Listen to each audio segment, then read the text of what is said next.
feel like there's like something. Do drop bears exist? Hey everyone, what's up? So, I decided to do my video outside today because it's nice out, and I mean in Australia it is, so I figure I might as well take advantage of it. Anyway, I've gotten tons of requests to do a what should you expect when you go to college / university type video, and I've never made one, even though I created this channel in my freshman year of university. I figure it's probably a good time to tell you guys what you should expect. Now, this has nothing to do with what should you bring to university, like what organizational tips do I have. You can find plenty of those videos on YouTube from other beauty gurus who have gone to college and are good at organizing, but I frankly am not. So I'm going to tell you guys what to expect and how to prepare mentally for college. Okay, so first of all, college is where you learn the most about yourself so far in your life, and you learn what you're capable of, so don't be afraid of moving away. I have high anxiety, like not social anxiety, but seriously high anxiety about almost everything else, everything, just like even little things. So moving away, like I even asked my mom if, sorry, there's a car. I even asked my mom if I could stay home and commute the hour and a bit it is to get to my university, and she was like, you're not going to want to do that. Just at least spend your first year in res, and then afterwards if you still want to commute, then I guess you can. And I went to a school in a really bad neighborhood, and there were 6 drive-by shootings, not kidding, within 3 weeks before I moved in. So I spent the 3 days before I moved in crying because I was like, I'm gonna die. I'm not gonna be okay about myself. But as soon as I pulled into the university, I felt like I was home. It was so strange, and I was like, yeah, you know what? I'm ready. I was born ready. This is all good. So a lot of people don't like change, and I sure don't like change. Not if I'm not ready for it. But even if you're not ready for university or college or what have you, you're gonna be fine. Pick your 5 favorite things to eat and learn how to cook them. If you can't think of your 5 favorite things to eat, learn how to cook things like rice, pasta, potatoes, steak, stir fry, tacos. It'll help you if you're just starting out grocery shopping for yourself and you don't know where to start. That little trick will also help if your roommates don't know how to cook,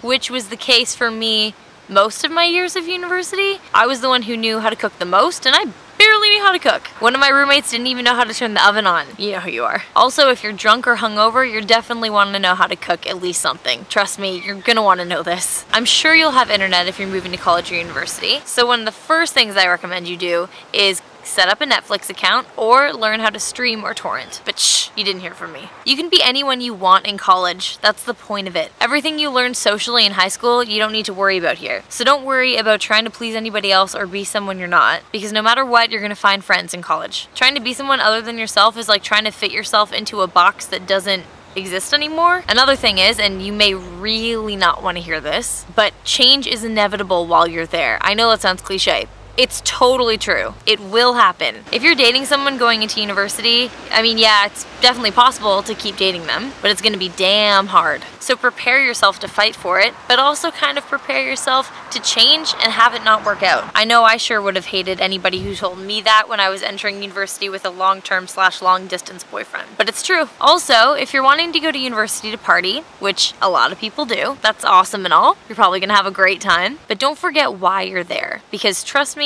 there's a lot of money and reason behind why you're there right now, so don't waste it. I know far too many people who did. Is this better? No, that's not better lighting. Also, if you're not the party type, don't worry, it's cool. You don't have to drink alcohol or do drugs just because your friends, classmates, or roommates do it. Chances are they'll do too much of it and be over it eventually anyway. And you'll just be the one that decides to go to the movies, paintball, rock climbing, concert, etc. with your friends on a Friday night and isn't throwing up the next morning. Speaking of which, it'll also help you meet people a lot if you not only go out with your friends, but also join a club or a committee or play some intramural sport or try out for a sports team. And find out when they start so you don't miss out on your freshman year. I was on the varsity hip hop team at my school for 3 years and was planning on trying out the first year, but because I kept thinking I was gonna try out but asked about it too late, I missed the final tryout by like a couple of days, and I missed out on the whole year and it sucked. On that note, you'll also meet heaps of people by going to events. There were so many times where I would go to like this obscure event that none of my roommates or friends had heard of, or I decided to spontaneously go to something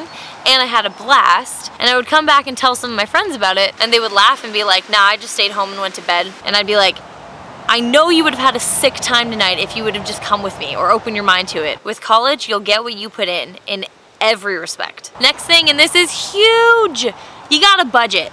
You have to budget, especially if you are getting financial aid, which is obviously a very common thing. I lived off of financial aid for my whole 4 years of university, and my first year I didn't budget. I thought I had, but I still went and spent like $70 on shopping trips, and I ended up being $2,000 in the hole by the end of the year. And then I spent the summer paying off my financial debt from the first year, and then when I applied for my second year of financial aid, they took away $2,000 because they thought I had that money saved, and it screwed me over until I appealed. So I'm telling you, budget. It's always good to expect less and get more. Figure out a chart of what you're going to spend on rent or groceries or tuition every certain amount of time, and how much you have of spending money that week, and always spend less than that spending money. That way, if you ever see something that you really like, that you really want, or if you need something in an emergency, you'll have money for it and you won't stray from your budget. Trust me, I was the best one out of almost anybody I knew at budgeting, and I didn't even have a job during the school year after my freshman year. Also, another thing that you will definitely have to watch out for is the freshman 15. I most definitely gained that my first year. It's kind of inevitable, but kind of not. It's just like you're there by yourself on your own without your parents, and you can buy whatever the hell you want. And you know what? All the more power to you with whatever you want to eat. Try and go to your school's gym and it'll combat it a little bit. Or just try and maybe stick to kind of a healthy diet. You'll be happier at the end of the year when you go back home and you don't have 15 pounds that you want to lose. Last but not least, if you can afford to move away, at least for your freshman year, you won't regret it, I promise you. Don't be afraid of living on your own. You can do it. You can learn how to do laundry or cook for yourself, or be away from your parents, or be away from your hometown. For a lot of people, that's just not in the cards for them, but if it is for you, I'd highly recommend making that decision. If you can choose between either having a car your freshman year and being able to get around, whatever, or living in a student house or living on res with other people, it'll help everything about your whole experience there. If you commute from home, it'll be a lot harder to make it to events and do something spontaneous with the friends that you've met there. So just trust me, you'll be really glad you did. And that's it for this video. Is there anything else college-wise that you want me to talk about? Also, is there anything else in life that you would want me to tell you how to prepare for? I mean, I've been through a lot of stuff. So just, if there's anything you need advice on, or you want me to talk about, or you think I might have a good opinion on, just let me know. Let me know in the comments. I'll read them, and I'll try and make a video about it. I love you guys a lot, and I'll see you next Thursday. Alright, bye! Let the night come before the price run. Some might run against the test, but those that triumph embrace the fight, 'cause the fear's there to prove.